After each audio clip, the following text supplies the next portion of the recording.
سعدیہ کی عمر 22 سال کی تھی، لیکن اس کے بولنے سے یہ محسوس ہوتا کہ وہ کوئی 40 سال کی عورت ہو۔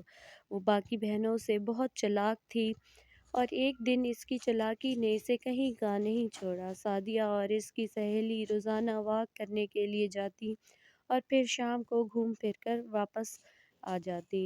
سعدیہ کی سہیلی کا گھر سعدیہ کے گھر کے ساتھ تھا، دونوں ایک دوسرے کے گھر آتی جاتی رہتی تھی۔ سعدیہ کی سہیلی کے بھائی کی نظر سعدیہ پر تھی اور سعدیہ کو بھی خوب علم تھا کہ امین مجھے پسند کرتا ہے، اور سعدیہ کو اسی بات پر غرور تھا کہ وہ اتنی خوبصورت ہے کہ وہ کسی کو بھی اپنا دیوانہ بنا سکتی ہے۔ ایک دن سعدیہ سہیلی کے گھر گئی تو ان کے گھر پر امین کے علاوہ وہ کوئی نہیں تھا۔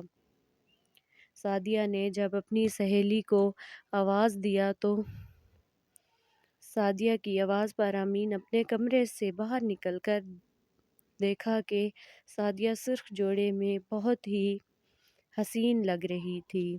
امین سعدیہ کے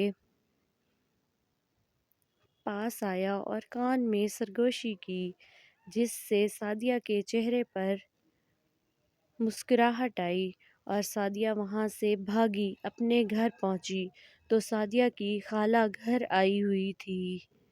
سعدیہ کے لیے اپنے بیٹے کا رشتہ لے کر سعدیہ کو جب یہ بات معلوم ہوئی تو سعدیہ نے صاف انکار کر دیا اور خالہ کو کھری کھری سنا دی۔ خالہ ناراض ہو کر چلی گئیں کیونکہ سعدیہ بھی امین کو پسند کرتی تھی۔ سعدیہ کی اس حرکت سے گھر والے بہت ناراض